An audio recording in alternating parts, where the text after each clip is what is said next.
Fala galerinha, tudo bem com vocês? Chegamos aqui a mais um videozinho de dicas para você que vai fazer a segunda fase, hein? E agora eu trouxe, ela, a querida, Geometria Analítica. Tema muito comum, principalmente para você que faz a prova da FUVEST e da VUNESP, da FUVEST e da Unicamp, que são provas que geralmente, em uma delas, acaba colocando para você uma de GA para ser resolvida. Pontos principais que eu trouxe para relembrar hoje. Equação de reta, equação de circunferência, distância entre pontos e distância de ponta reta. Não pode esquecer disso, hein? Quando se fala em equação de reta, para se obter a equação, o caminho mais curto muitas vezes é o famoso ioiô michôchô, equação fundamental, onde x0 e y0 são os pontos e o m é o coeficiente angular da reta, hein? Fique atento a isso. Equação reduzida é aquela em que aparece o y isolado, o m junto com o x e um q, que é um termo independente, que é o nosso coeficiente angular, onde a reta corta o eixo y lá no teu plano cartesiano. E por fim a equação geral, que é aquela que possui tudo igualado a zero, né? Aparece uma relação com x e y e tudo igualado a zero. Essa daqui é muito útil quando se está procurando a distância entre um ponto e uma reta. Perceba que na relação de distância de ponto a reta, a gente usa um azão, um bezão e um czão, já falo dela, que são da equação geral da tua reta. Quando eu falo da equação da circunferência, são apenas duas que você tem que ficar muito atento. Uma basicamente é um Pitágoras, né? Que diz que essa distância ao quadrado, que é uma hipotenusa, ela vai ser dada por esse cateto ao quadrado mais esse cateto ao quadrado. Em suma, esses caras aqui são nada mais do que a distância de um ponto qualquer até o centro, de um ponto qualquer até o centro, e isso ao quadrado te dá o raio. A e B, centro da circunferência, R é o seu raio. Ao desenvolver esses produtos notáveis, se obtém o que nós chamamos de equação geral. Um pouco mais extensa, mas tem sido muito comum, muito presente nas provas, porque ele quer te assustar com isso aqui. Mas você que foi meu aluno esse ano aprendeu o quê? Não há motivo para pânico. Eu olho para essa equação, comparo com aquela que o vestibular me deu, consigo encontrar os valores de A e B, que são o centro da minha circunferência, e utilizo essa outra parte da equação para encontrar o raio. Se eu tenho centro e raio, eu consigo escrever no formato reduzido ou até mesmo desenhar a minha circunferência. Quando a gente fala em distâncias, distância entre pontos, né? Também vem de um Pitágoras, mas no fundo é a raiz quadrada de Δx ao quadrado mais Δy ao quadrado. Fique atento que muitas vezes ele não pede para você, calcule a distância. Ele vai pedir, calcule o raio de uma circunferência, calcule o lado, o perímetro de um triângulo, coisas que remetam à distância de um ponto até outro. Uma mediana, que é a distância de um vértice do triângulo até o ponto médio do outro lado. Fique atento com isso. Pediu distância entre dois pontos de uma maneira não explícita, né? Ele está falando isso daqui. Mesma coisa para a distância de ponto a reta, que é a famosa formulinha da Beyoncé. Achou Beyoncé demais numa raiz de um abacateiro, né? Embaixo da raiz do abacateiro. Cuidado, porque ele dificilmente pede, calcule a distância do ponto à reta. Já falei disso para vocês. Ele vai te pedir algo que, de uma certa forma, vai ser calculado através da distância desse ponto até essa reta. Por exemplo, o raio de uma circunferência que tangencia essa reta. Espera aí, a circunferência tem centro A e ela tangencia a reta, então ali forma 90 graus. O seu raio é a distância do ponto até a reta. Tá vendo? Nem sempre vem pedindo diretamente aquilo que você vai usar, mas a tua interpretação vai te levar ao cálculo, né, correto, no caso, distância de ponto a reta. Trago mais uma diquinha para você que vai fazer a segunda fase, hein? E agora, na diquinha de hoje, eu vou falar um pouquinho sobre geometria plana e geometria espacial. E escolhi hoje alguns elementos chaves, né, para você aí que vai prestar as segundas fases que estão chegando. Primeiro, falar um pouquinho sobre triângulos, né? É notável que em muitos exercícios, né, esses caras acabam sendo a nossa salvação. Muitas vezes a figura nem é um triângulo, mas eu consigo reduzi-la a tal, de modo a conseguir utilizar as propriedades que esses caras têm. Triângulo retângulo, que você não pode esquecer, é aquele cara que tem ângulo de 90 graus, cateto, cateto, esse cara é a nossa hipotenusa. Pitágoras, muitas vezes salva a vida, quando se quer encontrar segmentos. Diogão, mas se ele me der informações de ângulo, tem outra ferramenta?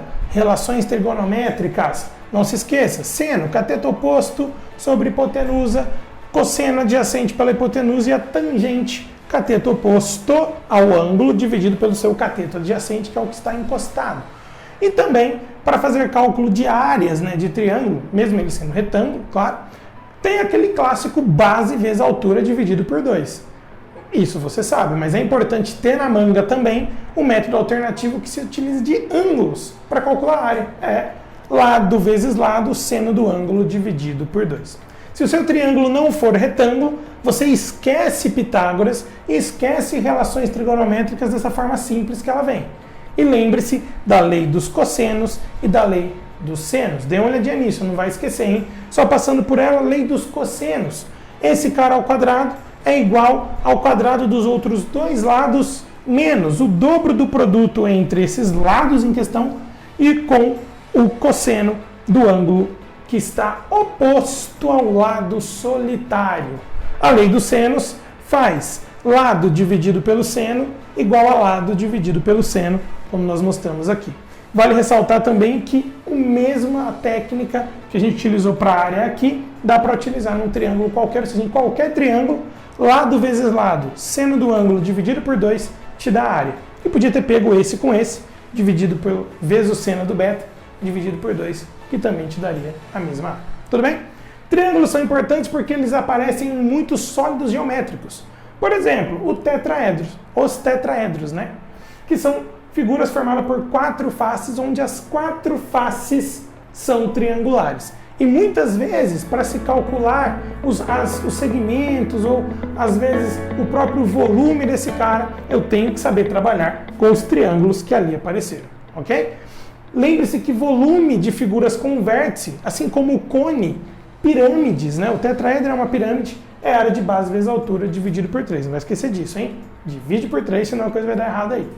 Quando eu falo em prismas, que são aqueles sólidos que possuem bases paralelas e congruentes, muitas vezes não se tem um triângulo com nenhuma nas suas faces. Aqui, por exemplo, nenhum é triângulo.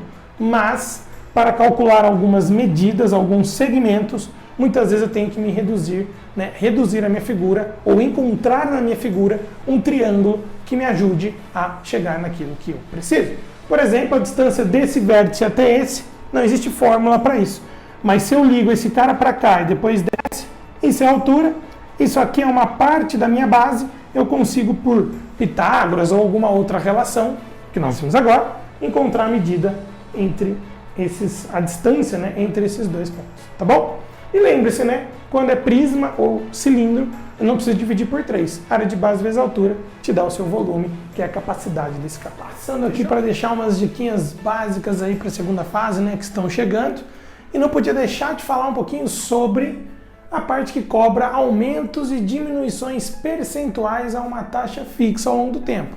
Um tema sempre muito promissor nas questões de segunda fase, né? Pois exigem, além de cobrar de você a parte de porcentagem, matemática financeira, também exige muitas vezes, exige de vocês o poder da modelagem. Tudo bem? Então, só para lembrar, né? Sempre que se tem um valor inicial que vai ser sujeito a uma taxa percentual de aumento ou de desconto por uma certa quantidade de períodos, né?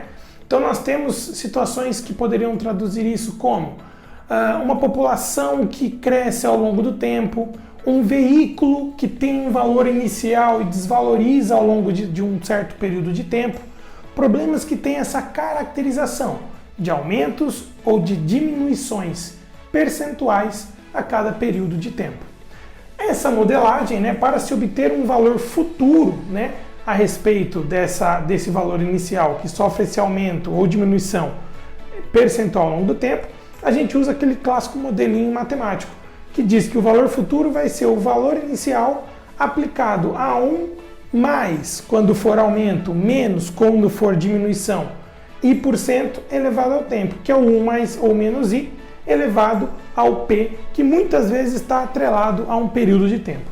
É importante ressaltar que esse I e esse P, eles representam a mesma unidade. Se o I é uma taxa percentual mensal, o P tem que estar relacionado a algo também nessa mesma unidade de tempo, que é o mês também mensal. Tudo bem? Por que eu trouxe especificamente esse assunto para falar nessa diquinha que está indo aí para vocês? Porque em muitas situações, quando esse P que está aqui é uma determinada incógnita, ou seja, é aquilo que se quer descobrir, por exemplo, em quanto tempo um carro que custava 50 mil reais passará a ter um valor igual a metade do que era no início. Ou seja, eu te dou o valor inicial, te dou o valor final, falo para você qual é a taxa de desvalorização e pergunto o tempo.